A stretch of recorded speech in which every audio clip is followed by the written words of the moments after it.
She was divorced and left alone, but infertile wealthy CEO picked her. Her womb carried his triplets. The ultrasound wand trembled in Dr. Patel's hand. She had been practicing medicine for 30 years, had delivered over 2,000 babies, had seen cases that made it into medical journals. But this was different. "Vivian, can you see the screen?" Dr. Patel's voice cracked slightly, betraying her professional composure. "I see it," Vivian whispered, her hand reaching blindly for the phone that had fallen onto the sterile paper covering the examination table. "But I don't understand what I'm seeing." On the other end of the line, Callum Rhodes stood frozen in his corner office 40 stories above Boston. His $6 billion empire, his influence that moved markets, his reputation for absolute control, none of it mattered in this moment. "Vivian, talk to me." His voice came through the speaker, desperate and raw. "What's happening? Are you okay? Is the baby okay?" Dr. Patel moved the wand slowly, deliberately across Vivian's abdomen. The screen showed grainy black and white images that defied everything in Callum's medical file. Everything that 7 fertility specialists had confirmed over 12 years. Everything that science had declared absolute and final. "Mr. Rhodes," Dr. Patel spoke directly to the phone now, "I need you to listen very carefully. Your partner is approximately 10 weeks pregnant. I know that." Callum's breath came in short bursts. The audible sound of a man trying to process the already impossible. "You called me yesterday to confirm it. You said it was medically extraordinary, but..." Dr. Patel interrupted him gently but firmly. "Mr. Rhodes, she's not carrying one baby." Vivian's free hand flew to her mouth. The tears that had been threatening since she'd entered the clinic now spilled freely down her face. "What are you saying?" Callum's voice dropped to barely a whisper. "I'm looking at 3 distinct gestational sacs." Dr. Patel turned the monitor so Vivian could see more clearly, pointing with her pen to each flutter of movement. 3 separate heartbeats. 3 developing embryos. "Mr. Rhodes, Miss Winters is carrying triplets." The phone clattered as Callum dropped it. Through the speaker, they could hear his broken repetition. 3. That's not possible. That's not. I was told 0 chance. 0. Do you understand? Not unlikely. Not improbable. Impossible." Vivian stared at the screen where 3 tiny lives pulsed with stubborn determination. 3 miracles where science had declared there could be none. Her voice when she finally spoke was thick with tears and wonder, and something that felt dangerously close to hope. "Callum, we're having 3 babies. 3. The sound that came through the phone then was something between a laugh and a sob. The sound of a man who had spent 12 years accepting the death of a dream now watching it resurrect in triplicate. I'm coming right now. Don't move. Don't go anywhere. I need to." His voice broke completely. "I need to see them." Have you ever been told something was absolutely impossible? Have you ever had doctors look you in the eye and say science has a final answer and that answer is no? Have you ever built a life around limitation, around accepting that certain dreams were simply not meant for you? This is the story of 2 people who did exactly that. 2 broken souls who had survived abandonment, betrayal, and the kind of loss that reshapes your entire understanding of what your future can hold. 2 people who met by accident, fell in love despite their wounds, and received a miracle that medical science still cannot fully explain. If you believe in second chances, if you've ever hoped for something everyone told you was impossible, you need to hear this story. Hit that subscribe button right now because what I'm about to share will challenge everything you think you know about the limits of hope. And drop a comment. Have you ever experienced something that science said couldn't happen? Have you ever been the exception to the rule?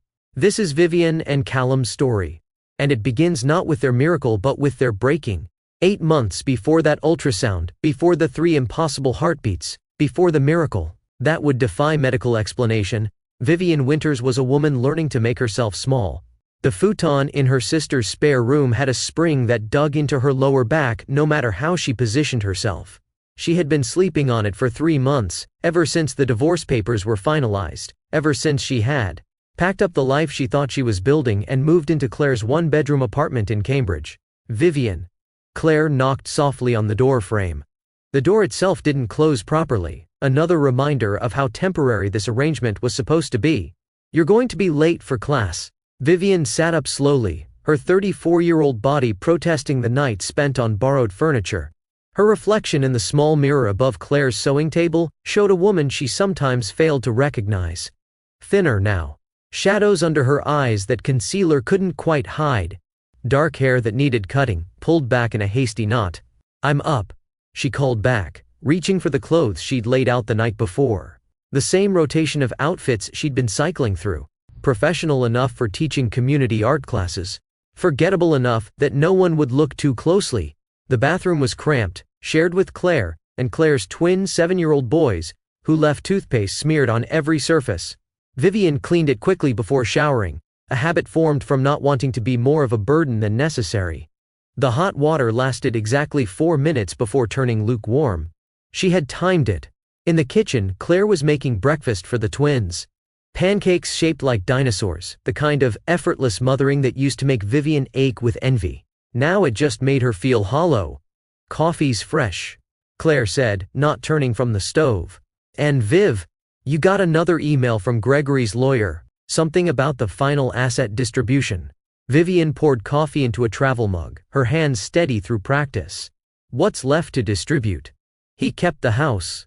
He kept the car. He kept the life we built. There's still the joint account from Mom's inheritance.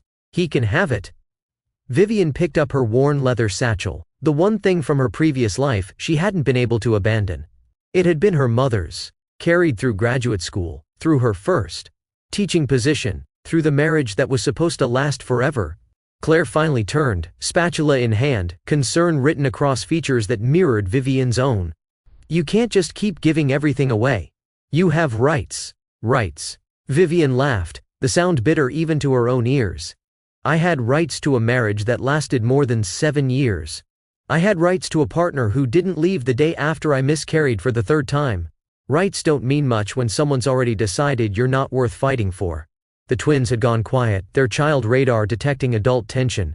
Vivian softened her voice, reaching down to ruffle the nearest head of blonde hair. "Sorry, buddy. Aunt Viv's just grumpy before coffee." She forced brightness into her tone. "Are those Triceratops pancakes?" "Stegosaurus," the boy corrected seriously. "Triceratops have 3 horns. You're absolutely right." She kissed the top of his head, grabbed her mug and headed for the door. Before Claire could continue the conversation about what she deserved. The truth was, Vivian had stopped thinking about what she deserved.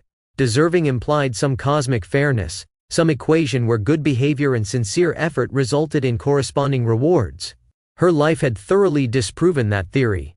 The community center where she taught was a 15-minute walk, long enough for the coffee to cool and for Vivian to assemble the careful composure she wore like armor. The building was old, underfunded, but filled with people who came to her watercolor classes seeking something they couldn't name. Retirees with time suddenly abundant and purpose suddenly scarce. Immigrants learning to express homesickness through color and form. Women rebuilding after their own divorces, their own disappointments. "Morning, Miss Winters." Gerald was already at his easel, a 78-year-old widower who attended every class and never missed an opportunity to arrive early. His paintings were technically imperfect but emotionally honest. Images of his late wife, rendered in soft blues and grays. "Morning, Gerald. How's the piece coming?" Slowly. He smiled, his weathered face crinkling. "But then, I've got nothing but time. That's retirement's gift, I suppose. All the time in the world, and nobody who needs you to fill it." Vivian set down her bag and began arranging supplies. "I think these paintings show that you're filling it beautifully." Other students filtered in. Margaret, recently divorced after 40 years of marriage, learning to paint the garden she'd finally have time to tend. David, a veteran working through PTSD one brushstroke at a time. Linda, whose adult children had moved across the country and who needed something to do with her empty hands. "Today we're working on negative space," Vivian began once everyone was settled. "The areas we don't paint are just as important as the areas we do. Sometimes what we leave empty creates the most powerful impact." She demonstrated on her own canvas, showing how the white paper could suggest light, air, possibility. But as she painted, she couldn't shake the feeling that she was describing her own life. All the empty spaces. All the carefully maintained voids where dreams used to live. The class lasted 2 hours. Vivian moved between easels, offering gentle corrections and genuine encouragement. This was the part of her day that felt real. These people, with their humble hope that art might fill some emptiness, reminded her that survival came in many forms. When the last student had left, when the brushes were cleaned and the paints were stored, Vivian sat alone in the empty classroom. Through the window, she could see the autumn trees of Cambridge, leaves turning brilliant shades of orange and gold. The world continuing its cycle of death and renewal, indifferent to her stalled season. Her phone buzzed. A text from Claire. "Dinner tonight. Real food, not ramen. And Viv, please come. The boys miss you." The boys saw her every morning. What Claire meant was that Vivian had been avoiding family dinners, avoiding the questions about her future, avoiding the concerned looks that said louder than words that everyone was worried about how long she could continue like this. She typed back a quick agreement, then opened her email despite knowing she shouldn't. The message from Gregory's lawyer was brief and procedural. Final accounting of shared assets. Division of remaining funds. Signature required. At the bottom of the spreadsheet was a number that represented half of everything they'd built together. It would be enough for first and last month's rent on a small apartment. Enough to stop sleeping on Claire's futon. Enough to begin the practical work of building a separate life. But Vivian stared at the number and felt nothing. Money couldn't buy back the 7 years. Couldn't resurrect the 3 pregnancies that her body had failed to sustain.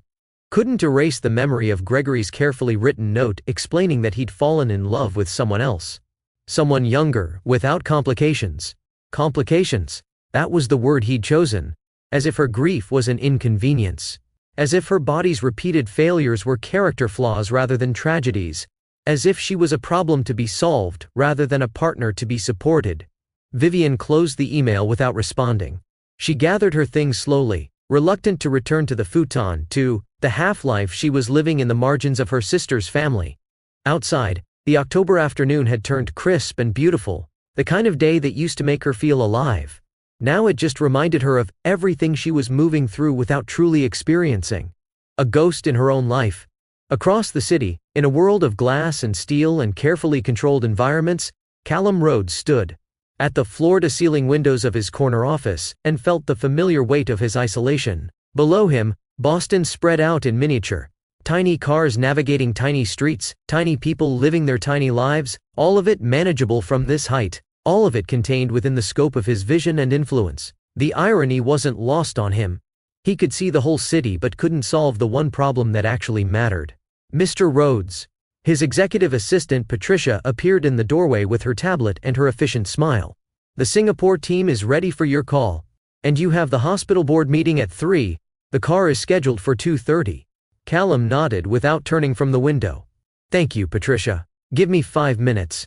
She disappeared as smoothly as she'd arrived, and Callum was alone. Again with his thoughts and his view, and the photograph on his desk.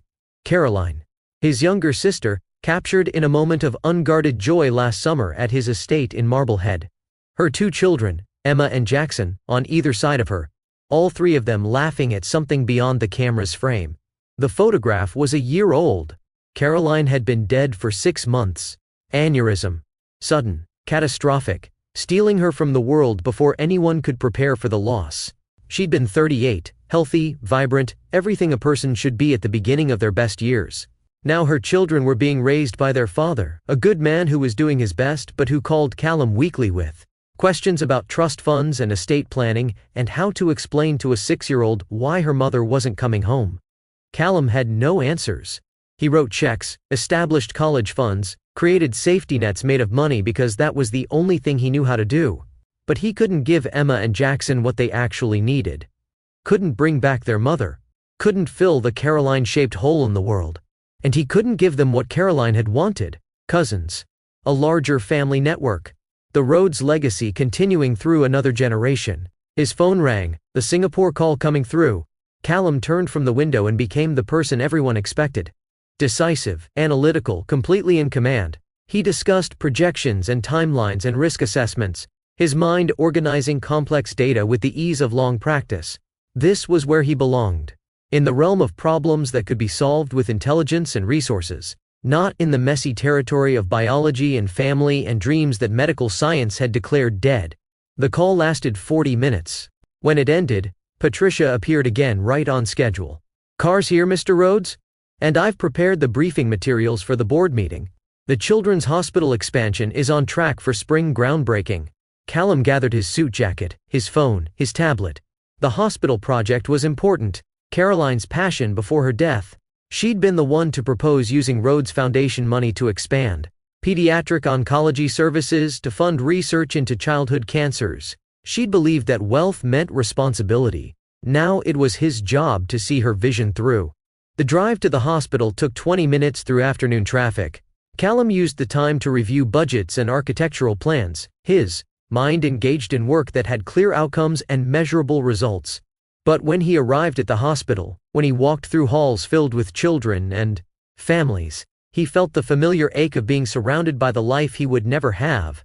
A little boy, maybe 4 years old, raced past him pushing an IV pole like it was a toy.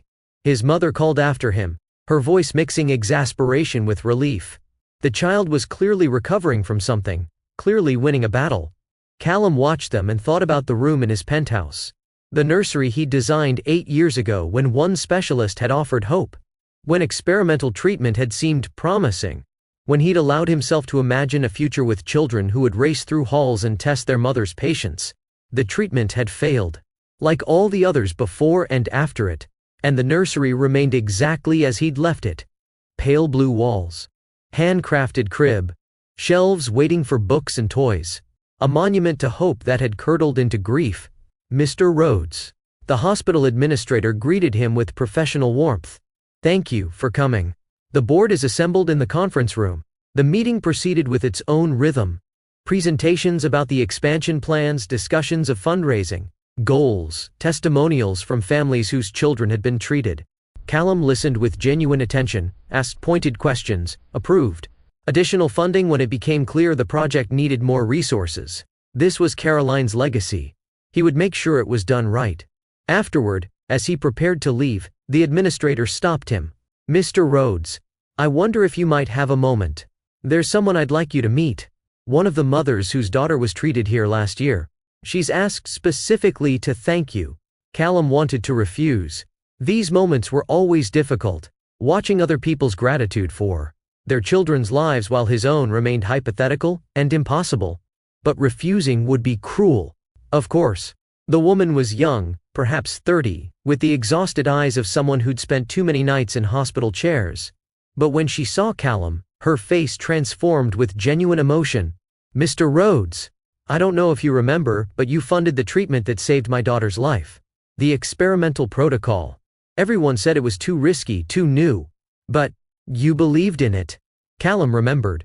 A 7-year-old with an aggressive cancer, a treatment that existed only in research trials, a family without the resources to access it. He'd made a single phone call and written a check. "How is she?" he asked quietly. "Cancer-free for 14 months. The woman's tears spilled over. She starts 2nd grade next week. She wants to be a scientist when she grows up. Because of the doctors who saved her." Callum felt his throat tighten. "That's wonderful. I'm very glad." The woman reached for his hand, squeezing it with desperate gratitude. "You gave us a miracle. I hope you know that. You gave us our future back." When he finally left the hospital, when he was alone again in the back of his car, Callum closed his eyes against the burning there. He had helped give that family their miracle. Had used his resources to preserve a life that deserved protecting. But he couldn't give himself the same gift. Couldn't buy his way past his body's limitations.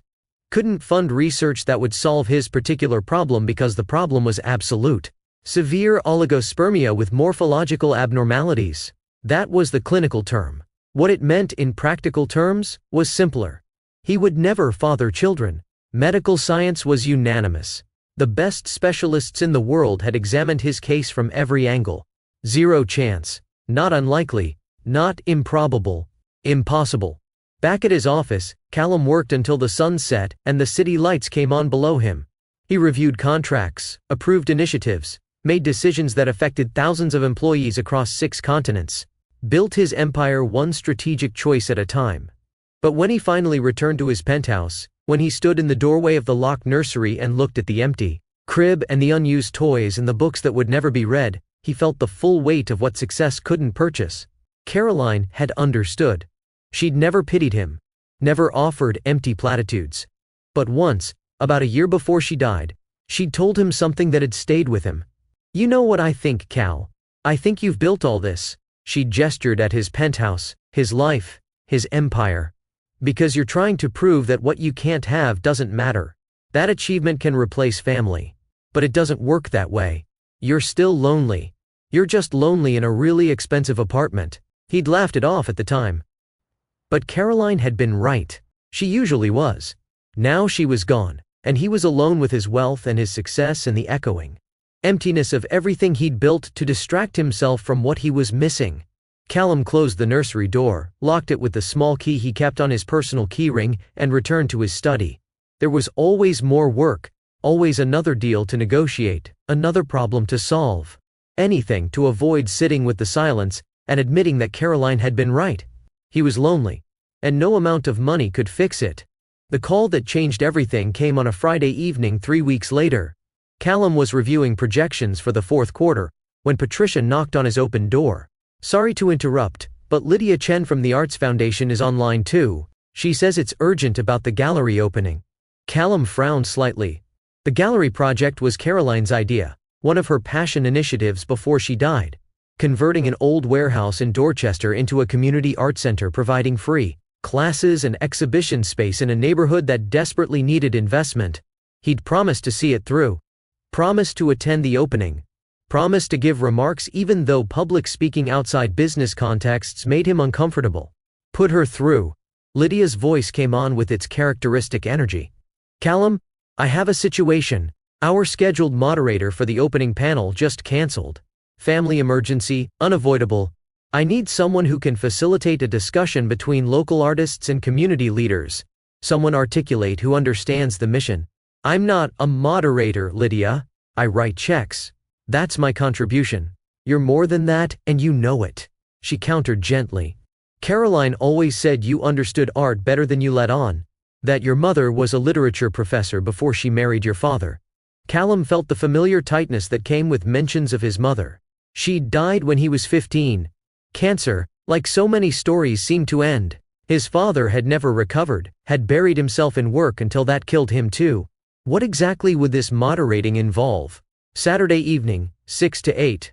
Panel of 5 people discussing how art transforms communities. You'd introduce them, ask questions, keep the conversation flowing. Very informal. But your presence would draw attendance, and the foundation needs strong turnout for future funding. Callum closed his eyes briefly. He was being manipulated and he knew it. But it was for Caroline's project, and he'd promised. "Send me the participant bios and the event details. I'll prepare." "You're a good man, Callum Rhodes." "I'm a man honoring his sister's memory." "That's different." After the call ended, Callum sat for a long moment looking at the photograph on his desk. Caroline smiling with her children, frozen in a moment of uncomplicated joy. "Okay, Car." He spoke to the image quietly. "I'll do your panel. But you owe me for this." The photograph didn't answer. It never did. But Callum liked to think his sister would have laughed at his reluctance, and told him it would be good for him to leave his comfort zone. She'd always been pushing him toward things he was avoiding. Usually she'd been right about that too. Saturday arrived with unseasonable warmth for late October. Vivian stood in front of Claire's bathroom mirror, trying to decide if the navy dress was too formal for a gallery opening. "You look beautiful." Claire appeared in the doorway. "Stop overthinking it." "I'm not sure I should go." Vivian adjusted the neckline for the third time. "Community art classes are one thing. Mingling with actual artists and donors is what?" Claire crossed her arms. "Below your current station. You have a master's degree in art history, Viv. You taught at one of the best private academies in Boston. You belong there more than half the people who'll show up. That was before." "Before what?" "Before your husband turned out to be a selfish coward. That doesn't change your credentials or your knowledge." Vivian met her sister's eyes in the mirror. "It changes how people see me. Gregory's already told everyone our version of events. I'm sure it's made the rounds. Then give them a different version." Claire's voice softened. "Or, better yet, don't give them any version. Just go, look at art. Talk to people who share your interests. Remember what it felt like when your life was bigger than this futon and these 4 walls." The words hit harder than Claire probably intended. Vivian's life had become very small. contained, safe in its smallness. Fine. She grabbed her bag before she could change her mind. But I'm leaving by 8. The gallery occupied a converted warehouse in Dorchester, its exterior, brick preserved while the interior had been gutted and transformed. Floor-to-ceiling windows let in the afternoon light. White walls displayed work by local artists. Sculptures made from reclaimed materials stood on pedestals throughout the open space. It was beautiful. Unpretentious but intentional. Vivian accepted a glass of wine from a passing server and began moving through the exhibition. A mixed media piece caught her attention immediately. Layers of paper, fabric, and found objects creating a narrative about immigration and belonging. Each element could stand alone, but together they created something transcendent. The layering is extraordinary. A woman's voice spoke beside her. Each element could stand alone, but together they create something much more powerful. Vivian turned to find an elegant woman in her 60s, silver hair swept into a sophisticated chignon. Regarding the artwork with genuine appreciation, I was thinking the same thing, Vivian replied. The vulnerability of revealing each layer. That takes real courage. The woman extended her hand. Lydia Chen. I curated this exhibition. Vivian Winters. I teach art. Or, I used to. She corrected herself automatically. I still do. Just differently now. Lydia's perceptive gaze seemed to see more than Vivian wanted to reveal. Differently often means more authentically. Come, I'd like you to meet someone. Before Vivian could politely decline, Lydia was guiding her through the crowd toward a man standing near a small stage, reviewing notes with intense concentration. He was tall, dark suit impeccably tailored, his posture suggesting someone accustomed to authority. When he looked up, Vivian found herself meeting eyes the color of storm clouds. Intelligent, assessing, and carrying a sadness she instinctively recognized. Callum, this is Vivian Winters. Lydia made the introduction smoothly. She has insights on art education that might inform your panel discussion. Callum Rhodes extended his hand. His grip was firm but not dominating. A pleasure. Are you involved with local schools? Community programs? Vivian clarified, hyper-aware of his continued attention. I teach adults primarily. Seniors, immigrants, people coming to art later in life. It's more about therapy than technique. Something shifted in Callum's expression. Interest, perhaps. Or recognition. That aligns perfectly with the gallery's mission. Would you be willing to join the panel? Lydia mentioned we're a voice short, and your perspective would add depth. Vivian's instinct was immediate refusal. She'd spent months avoiding attention, staying small and unnoticed. But something about his direct approach, absent of flattery or manipulation, compelled honesty. I'm not prepared, she admitted. Neither am I, he replied with unexpected candor. We can be unprepared together. Sometimes authentic conversation matters more than polished presentation. There was something disarming about his self-awareness. About a man who clearly wielded significant power admitting vulnerability. All right, Vivian heard herself agreeing. But I reserve the right to panic quietly. The hint of a smile touched his lips. Noted. The panel discussion began an hour later. 6 folding chairs arranged on the small stage, facing rows of attendees who'd come for art and stayed for community.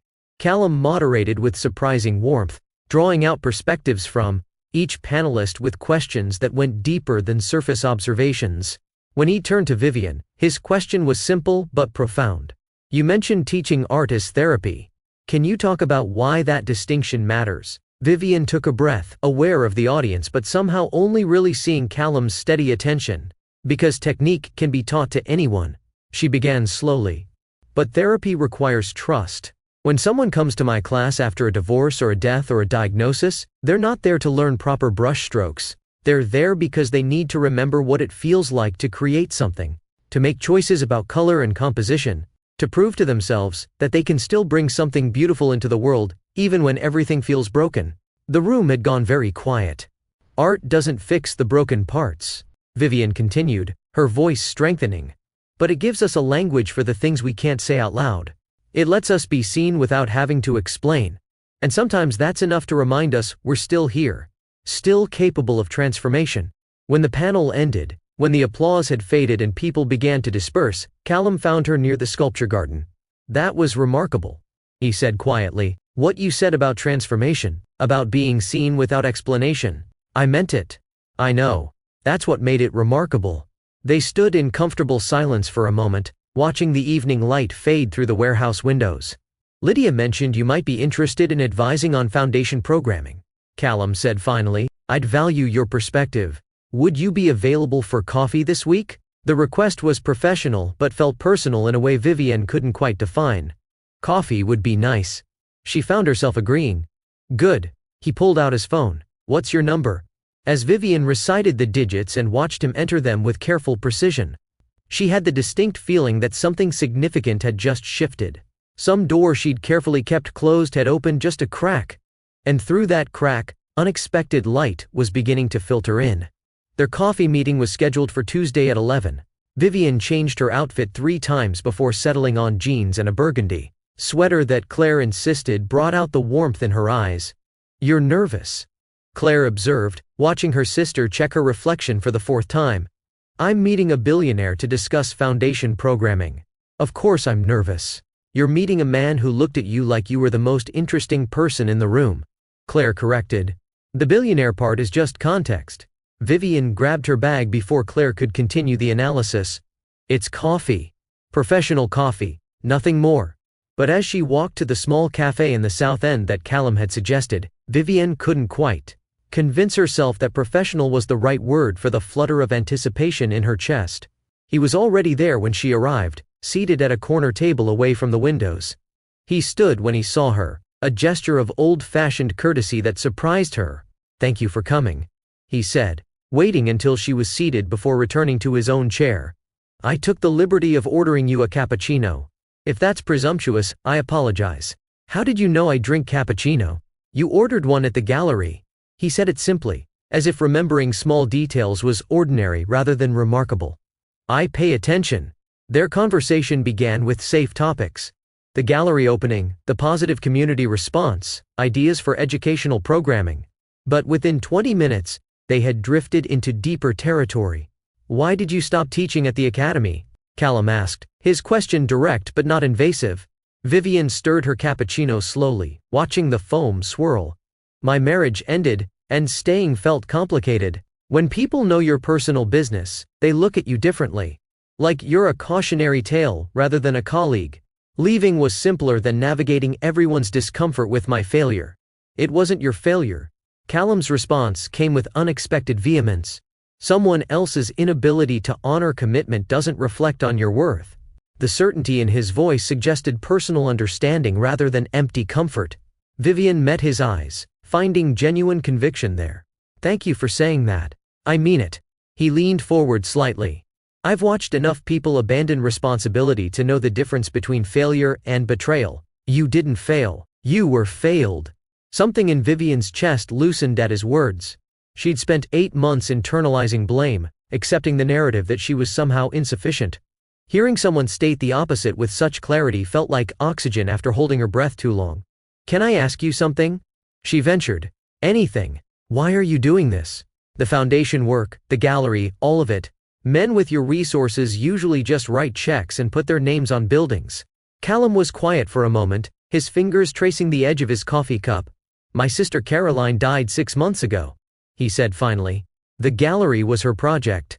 She believed art could transform communities, give people dignity and purpose. She was right about most things. I'm so sorry. She had 2 children, 6 and 4. He continued, his voice carefully controlled. They're being raised by their father, who's a good man doing his best. But Caroline wanted them to have cousins. A bigger family. The road's name continuing through another generation. He looked directly at Vivienne then, and she saw the grief there. Raw and unhealed. I can't give her that. Medical issues. Irreversible. So, I give what I can. Money, time, seeing her vision through.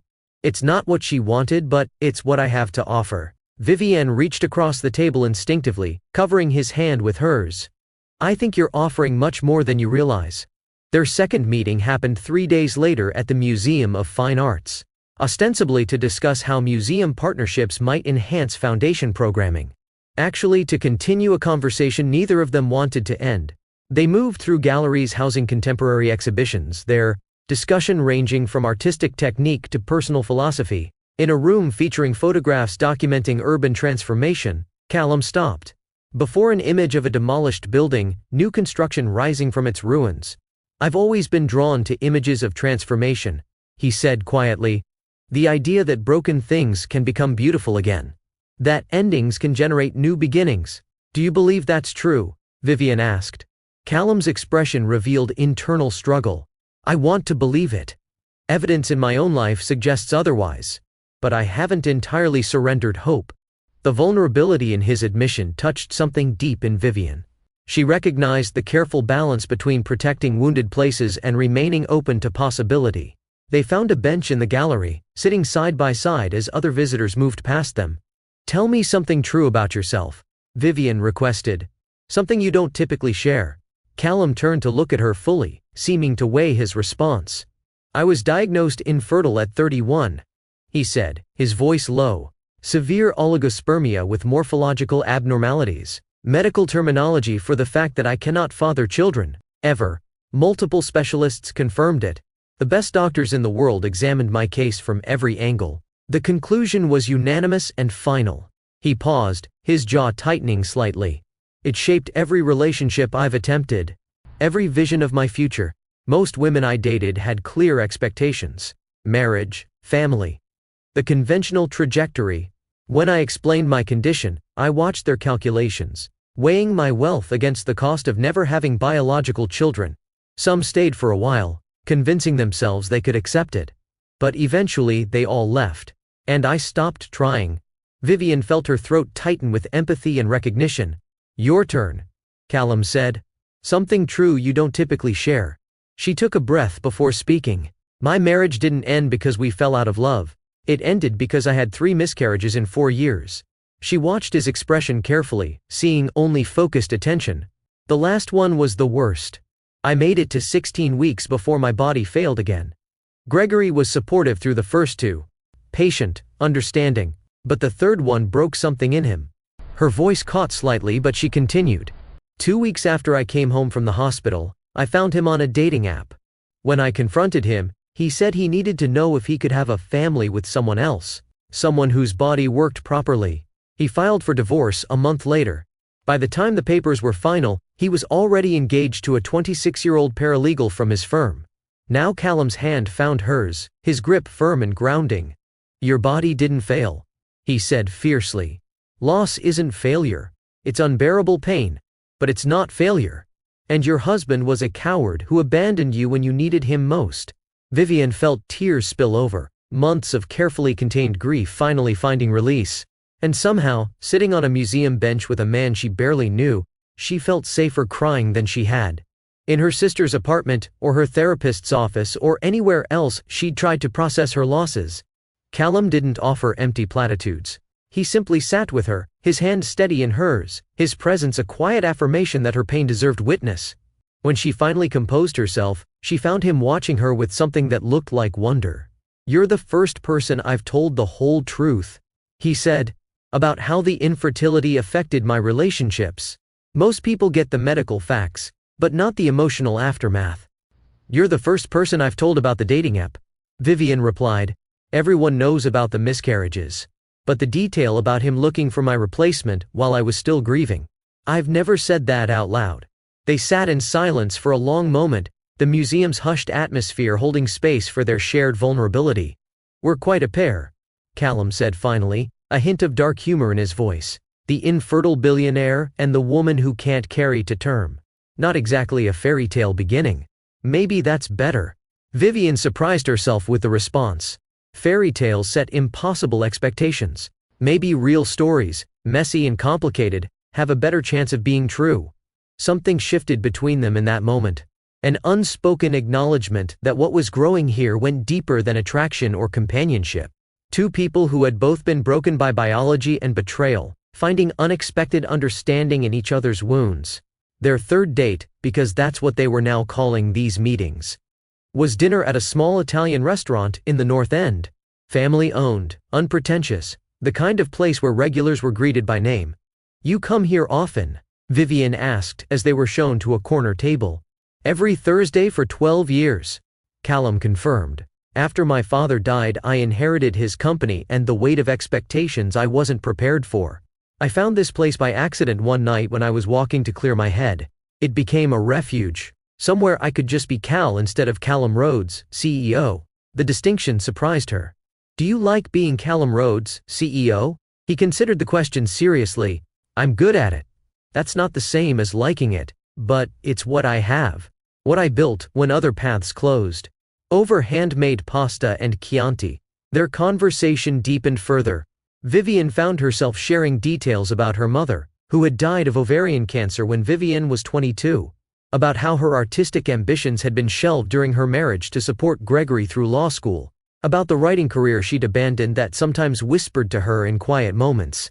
Why did you stop writing? Callum asked. Vivian set down her fork, the question hitting closer than she'd expected. It was easier to believe I didn't have time than to risk discovering I lacked talent. Fear of failure disguised as practicality. If I never tried, I couldn't definitively fail. Callum nodded slowly. I recognize that strategy. You. She gestured at him with gentle skepticism. What could you possibly fear failing at? Something flickered in his expression. Vulnerability quickly masked but not quite hidden. Being enough, he said finally. Just being enough without the money and the empire and all the external measures of worth. Caroline used to tell me I built all this to prove that what I couldn't have didn't matter.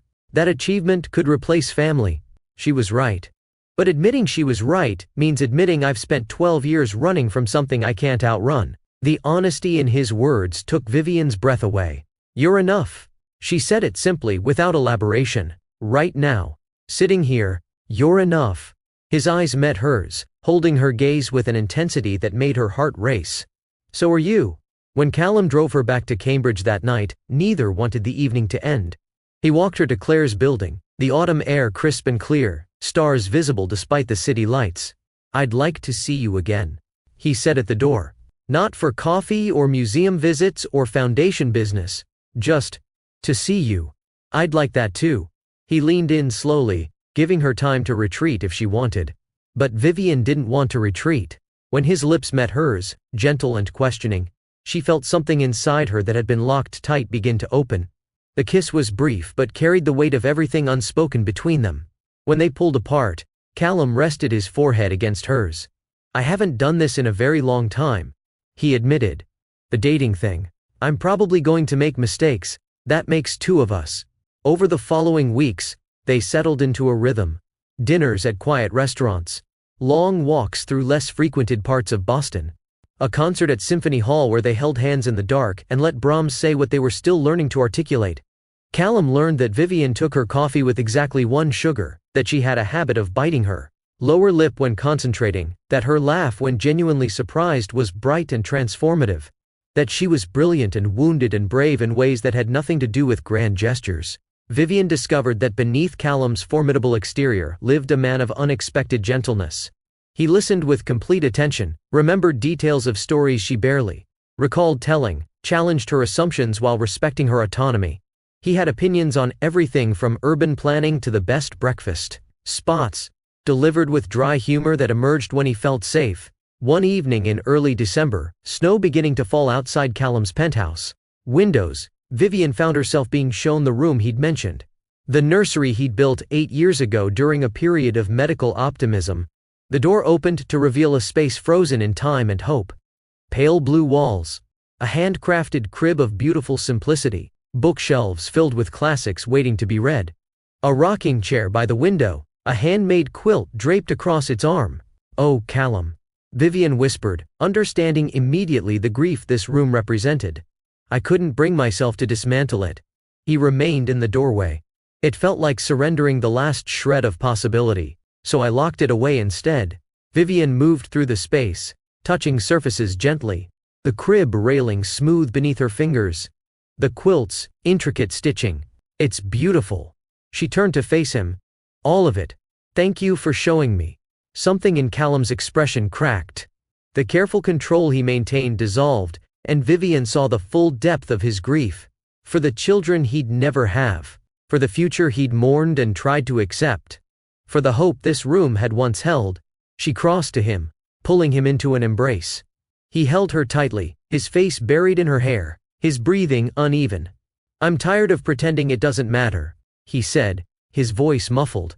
"Everyone expects me to be fine, to have moved past it. But I wanted this. Not for legacy or dynasty or any of the reasons people assume. I wanted to be a father. To give a child what my own father couldn't give me after my mother died. Unconditional presence. The certainty that they mattered more than any company or achievement." Vivian tightened her arms around him.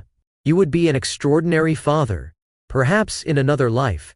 They stood in the empty nursery as snow fell outside, two people holding each other amid the remnants of abandoned dreams. And somehow, in that moment of shared grief, something began to heal. That night marked a deeper intimacy between them. Vivian stayed over, and in the morning Callum made breakfast while she painted the sunrise from his eastern windows. The domesticity of it, the ease, felt like coming home to a place she'd never been. "I love you," he told her as they sat together watching the city wake up. "Not despite our shared wounds. Because of everything you are. You've taught me that wholeness doesn't require perfection. I love you too," Vivian replied, her certainty absolute. "You've shown me what being chosen, really chosen, feels like. And it feels nothing like settling." By spring, Vivian had moved from Claire's futon into Callum's penthouse. She established a studio in the eastern wing, returning to painting with an intensity she hadn't felt in years. Callum supported her artistic pursuits with quiet encouragement, creating space for her creativity without overwhelming it. They built a life together. Mornings preparing breakfast side by side. Evenings reading or working in companionable silence. Weekends exploring the city or retreating to Callum's estate in Marblehead where the ocean provided its own therapy. Vivian met Emma and Jackson, Caroline's children, and felt her heart expand at their careful trust. She wasn't trying to replace their mother, just offering another adult who cared about their world. Callum attended one of Vivian's community art classes, sitting among the seniors and veterans and displaced people, learning watercolor technique with humble attention. Watching him praise Gerald's latest portrait of his late wife, Vivian fell in love with him all over again. If this story is touching your heart, take a moment right now to hit that like button. Vivian and Callum's journey is about to take a turn that defies everything medical science said was possible. And I want you to drop a comment. Have you ever experienced a miracle when you'd given up hope? Have you ever been the exception to the rule everyone said was absolute? Subscribe to Cedar Light Love Stories because what happens next proves that impossible is just a word, not a destiny. The nausea started in early June. Subtle at first. Vivian attributed it to something she'd eaten, then to stress as she prepared for her first solo art exhibition in years. A local gallery had offered her wall space, and the pressure of creating cohesive work had consumed her attention. But the fatigue that followed was harder to dismiss. She found herself exhausted by noon, needing naps that left her feeling unrefreshed. Activities that normally energized her became ordeals. "You need to see a doctor," Callum insisted after finding her asleep at 3 in the afternoon for the third day in a row. "This isn't normal fatigue. It's probably just a virus," Vivian protested. "Or my body adjusting to actually being happy for once. Humor me, please." She agreed to an urgent care visit primarily to ease his worry. The clinic was busy, filled with people nursing various ailments. Vivian checked in, provided her insurance information, and settled in to wait. When her name was finally called, a young physician with kind eyes reviewed her symptoms with routine efficiency. "Any chance you could be pregnant?" The question landed like a stone. Vivian's immediate response was automatic. "No, my partner is medically infertile, confirmed by multiple specialists." The doctor made a note, but her expression remained neutral. "I'd still like to run a standard pregnancy test, just to rule it out completely. It's really not necessary. It's quick and non-invasive. Humor me." 20 minutes later, the doctor returned with an expression Vivian couldn't quite read. "Miss Winters, your pregnancy test came back positive." The room seemed to tilt. Vivian gripped the examination table's edge. "That's not possible. I understand this is unexpected, but the test is quite definitive. You're pregnant. Given your partner's medical history, I'd like to order an ultrasound to confirm and determine how far along you are." Vivian's hands trembled as she pulled out her phone and called Callum. He answered on the first ring. "Vivian, what did the doctor say?" She could barely form words. They say I'm pregnant." The silence on the other end stretched for several heartbeats. "That's not possible." His voice when he finally spoke was carefully controlled. "We both know it's not possible. I know. But the test. They want to do an ultrasound. I'm coming. Don't leave. I'm coming right now. The ultrasound was scheduled for an hour later. Vivian sat in the waiting room, her mind unable to process what was happening. Pregnant. The word felt foreign. After 3 miscarriages, after accepting that motherhood wasn't her path, after building a life with a man who couldn't father children. Impossible. Callum arrived before the appointment, his normally composed features showing strain. He sat beside her, taking her hand in both of his. Whatever this is, we'll figure it out together. The ultrasound technician was professional and efficient, explaining the procedure as she prepared the equipment. Vivian lay on the examination table, her shirt lifted, cold gel applied to her abdomen. The wand moved across her skin, and the screen filled with grainy images. The technician's routine expression shifted to something else. Surprise, perhaps? Or concern? Excuse me for just a moment, she said, setting down the wand. I need to get the doctor. Callum and Vivian exchanged worried looks. His hand found hers, gripping tightly. When Dr. Patel entered, she brought a different energy. Calm but purposeful. She took the wand and began her own examination, her eyes focused on the screen. Miss Winters, Mr. Rhodes. I've reviewed the images and I need to share something quite extraordinary. She turned the monitor so they could see clearly. You're approximately 10 weeks pregnant. And, she pointed to the screen with her pen, you're carrying triplets. The word hung in the air. Impossible and beautiful and terrifying. 3 distinct gestational sacs. Dr. Patel continued, indicating each flutter on the screen. 3 separate heartbeats. All developing normally for this stage of pregnancy. Vivian couldn't breathe. 3 babies.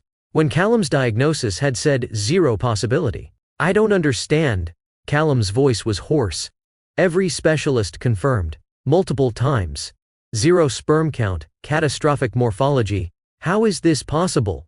Dr. Patel's expression held compassion and professional humility. Mr. Rhodes, I've practiced reproductive medicine for 30 years.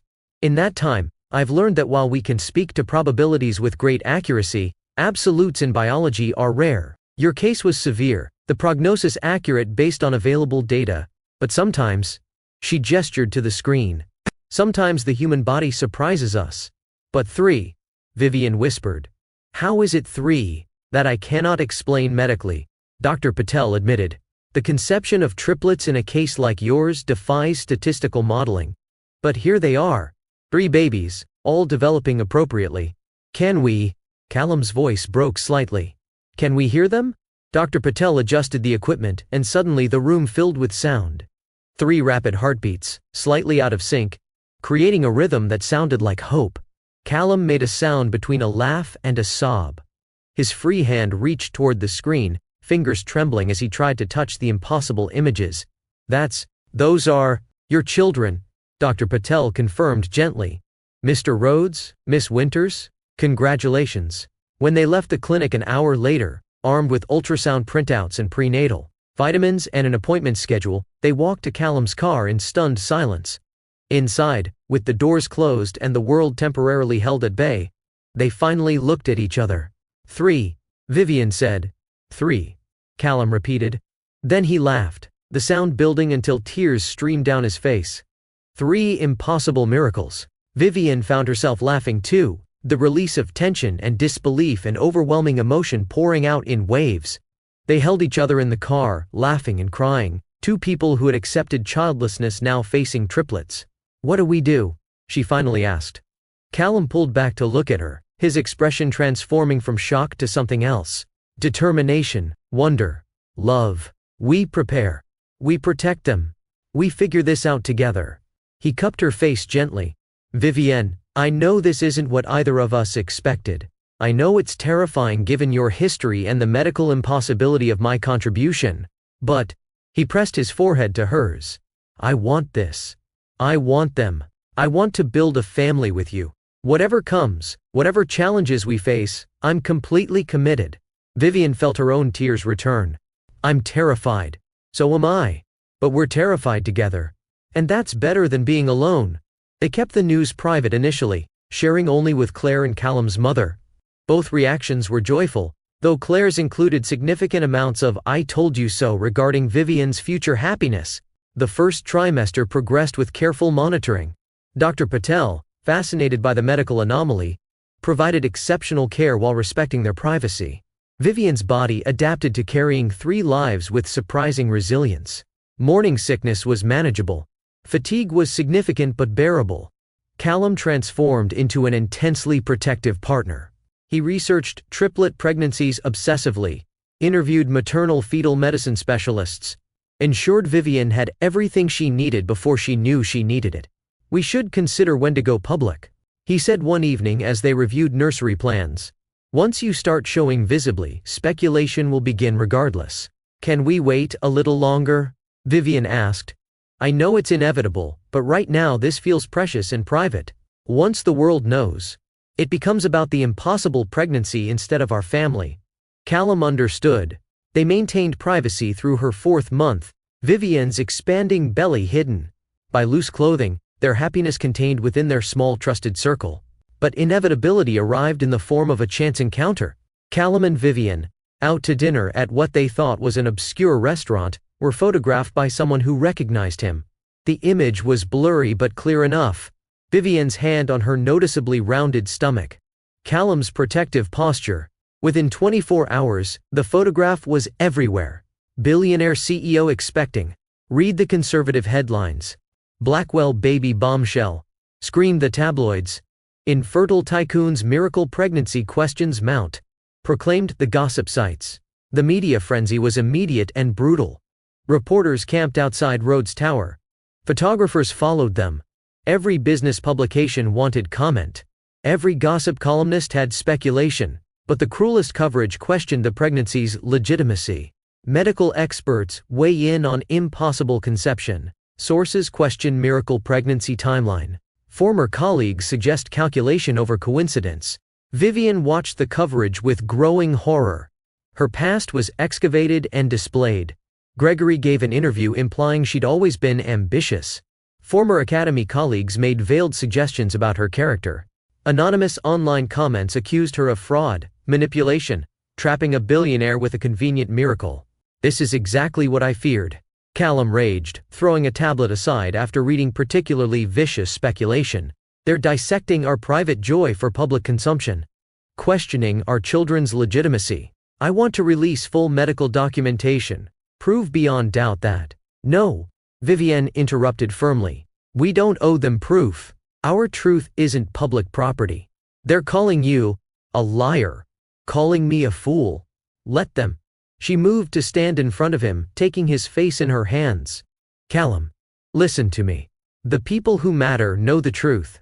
Everyone else is just noise. If we start defending ourselves, we're playing their game. And that game never ends." He pulled her close, his chin resting on her head where it fit perfectly. "I want to protect you from this. You can't," she said gently. "But you can choose what we focus on. We focus on preparing for 3 babies. On staying healthy. On building our family. Everything else is distraction." They established strict boundaries. Enhanced security. No comment to press. Selective engagement with necessary public obligations. They turned inward, focusing on what actually mattered. The nursery Callum had built years ago underwent transformation. Contractors expanded it, adding space for 3 cribs while maintaining the room's original heart. Vivian painted new murals over the pale blue walls. Forests and oceans and meadows where their children might someday play. Late one night, as she added details to a painted fox hiding among trees, Callum found her. "You should be resting." "I'm too excited to rest," she admitted, adding whiskers with a fine brush. 3 babies, Cal. 3 whole people we get to meet and know and raise."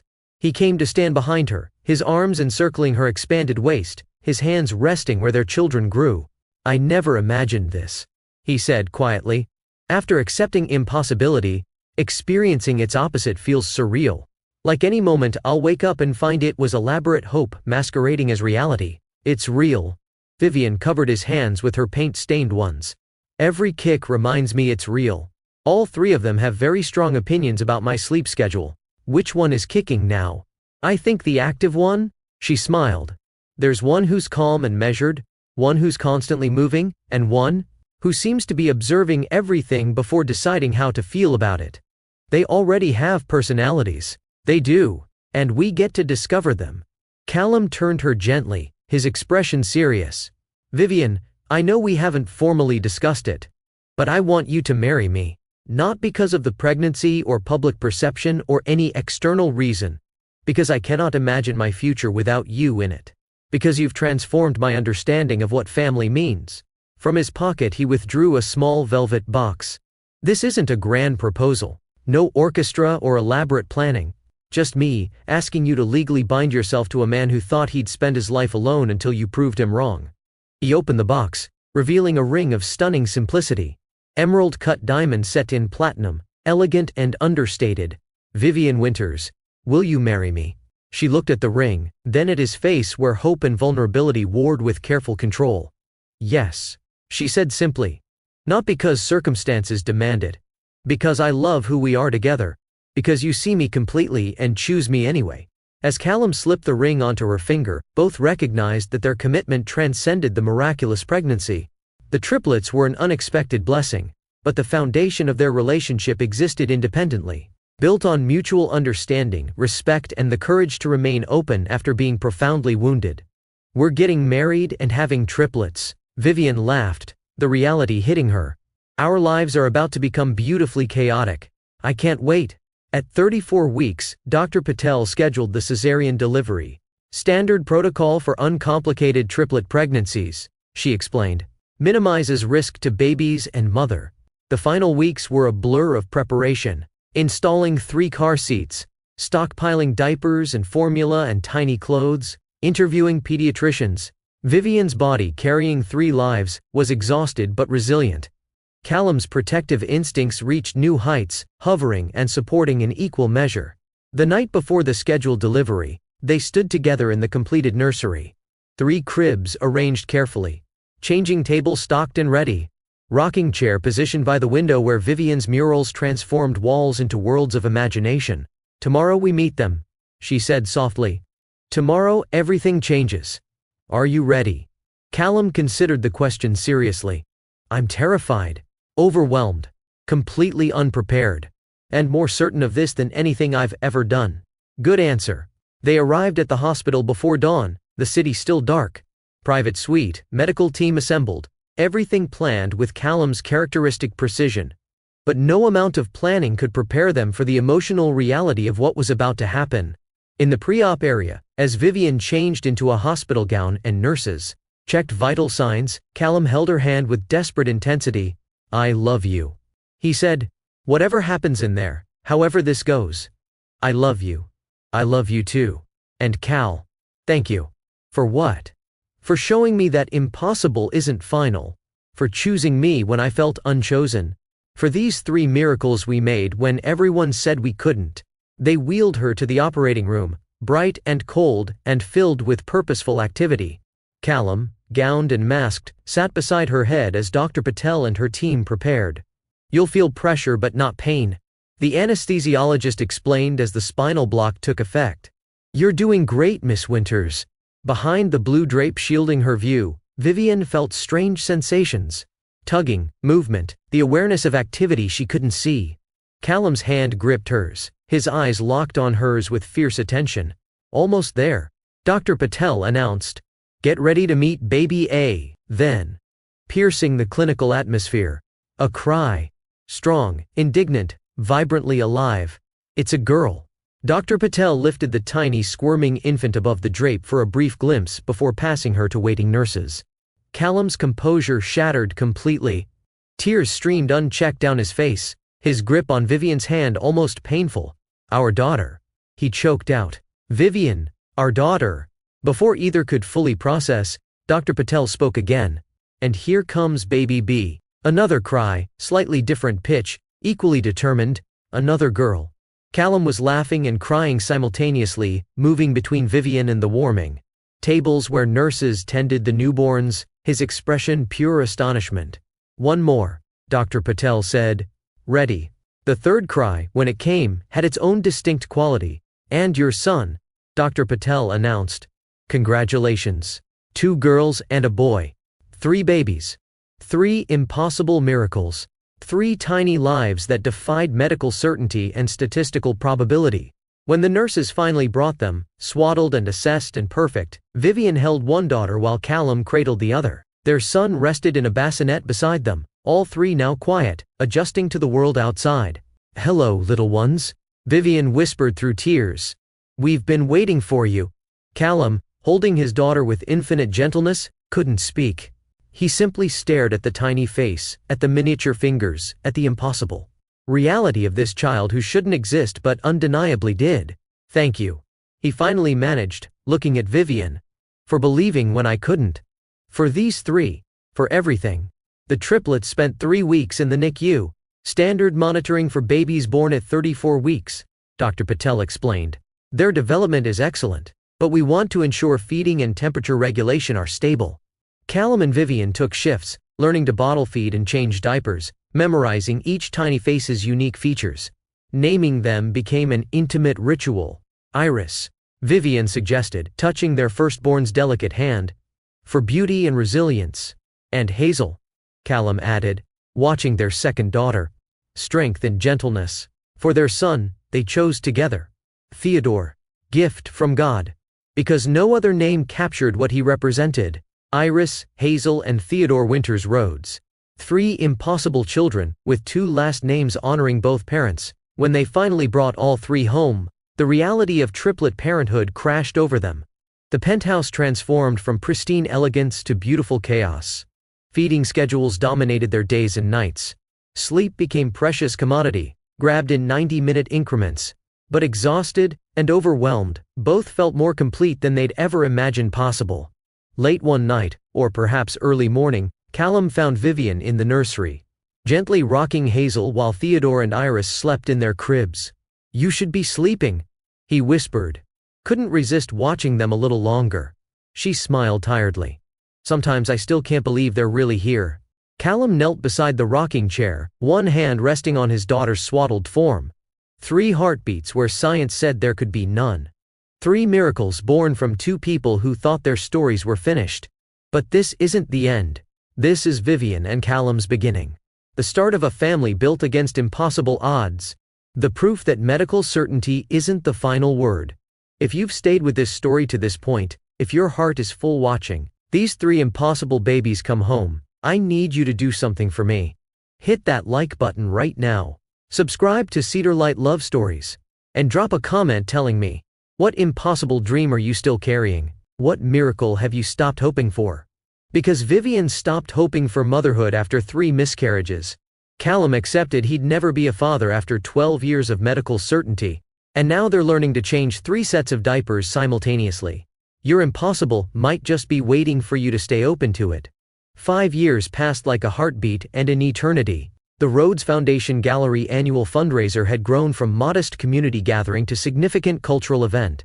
The warehouse space in Dorchester now housed permanent collections alongside rotating exhibitions, served hundreds of families through free programming, and stood as living testament to Caroline's vision.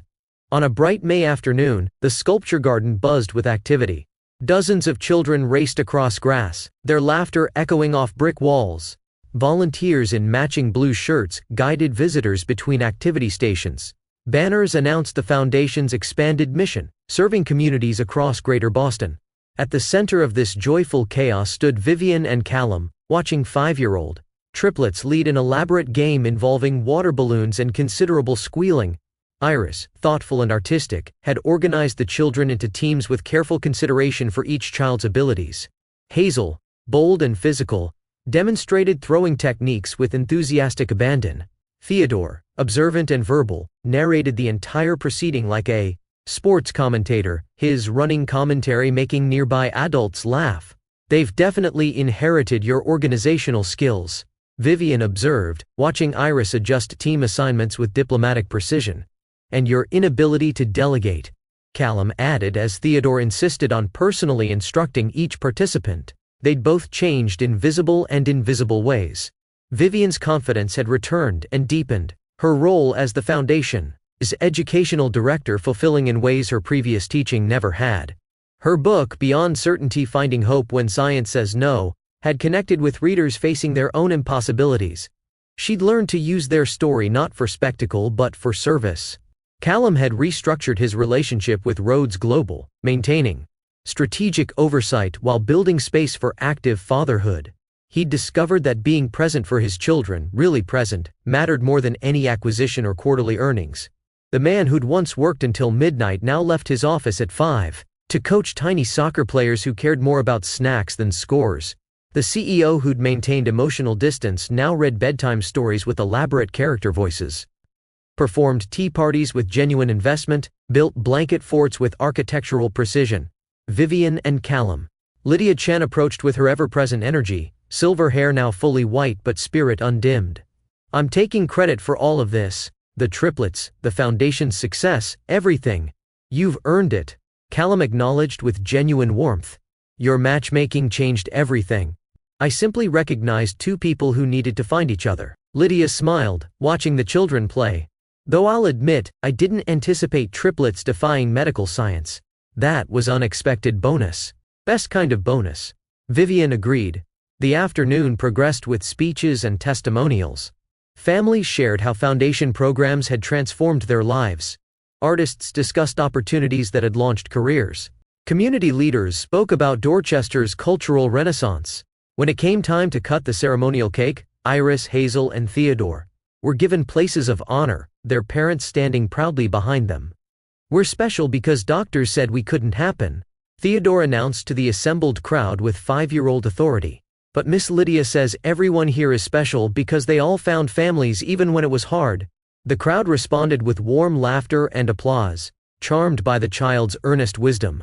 Later, as afternoon mellowed toward evening and most guests had departed, the Winters Rhodes family lingered. They sat together on a blanket beneath an old oak tree, the triplets, temporarily exhausted from excitement, dozed against their parents. Do you ever think about the science of it? Vivian asked softly, about what medical explanation might eventually account for our 3 miracles. Callum was quiet for a moment, his arm around her shoulders, his other hand resting on Theodore's sleeping form. Science will probably advance to explain what happened physiologically, he said finally. But the real miracle wasn't biological processes overcoming obstacles. No. His voice held certainty. The real miracle was finding each other precisely when we'd both accepted certain dreams were finished. The triplets are extraordinary beyond measure. But our greatest miracle was learning to hope again when all evidence suggested futility. Vivian leaned against him, watching fireflies begin their dance across the darkening lawn. From futons and locked nurseries to this, sometimes the most beautiful journeys begin with broken roads. Above them, stars appeared. Around them, the garden held peaceful quiet. And between them, 3 impossible children slept, living proof that medical certainty encounters grace, that wounded people can build wholeness together, that hope has no expiration date. Vivian Winters, who'd been abandoned and told her body failed, now directed programs serving thousands. Callum Rhodes, diagnosed irreversibly infertile, now coached soccer and built blanket forts and read bedtime stories to 3 children who shouldn't exist. And Iris, Hazel, and Theodore, medical impossibilities grown into vibrant individuals, carried forward a legacy that had nothing to do with biology, and everything to do with love choosing to persist against impossible odds. This is what second chances look like. Not perfect, not without scars from the breaking that came before, but beautiful in their imperfection, redemptive in their refusal to accept impossibility as final. If this story has touched you, if you felt your heart expand watching 2 broken people create wholeness together, I need you to do something right now. Hit that like button. Subscribe to Cedar Light Love Stories for more journeys proving that your darkest chapter doesn't write your entire book. And drop a comment. Tell me what impossible dream you're still carrying. What miracle you're afraid to hope for. Because your story matters. And 3 heartbeats appeared where science said none could exist. Never underestimate what grace can accomplish when we dare to stay open. Vivian and Callum's story reminds us that our wounds don't disqualify us from beautiful futures. That being broken doesn't mean being finished. That sometimes the people who understand us best are those who've survived similar breaking. 3 impossible heartbeats proved medical certainty isn't the final word. 2 shattered souls demonstrated that wholeness can be rebuilt from fragments. 1 family showed that miracles still happen to people brave enough to hope after hope seems foolish. Thank you for journeying with Vivian, Callum, Iris, Hazel, and Theodore. Until next time, remember this: your broken roads might be leading you to miracles you can't yet imagine. Your impossible might just be waiting for you to remain open to it. And hope, real hope, never has an expiration date. This is Cedar Light Love Stories, reminding you that second chances are real, miracles still happen. And love, authentic, transformative love, has power beyond what any limitation can contain. Keep believing. Keep hoping. Keep your heart open to the impossible. Because somewhere, right now, someone who needs this story is deciding whether to surrender hope or stay open one more day. Be that person who stays open. Be the exception to the rule everyone said was absolute. Be the miracle.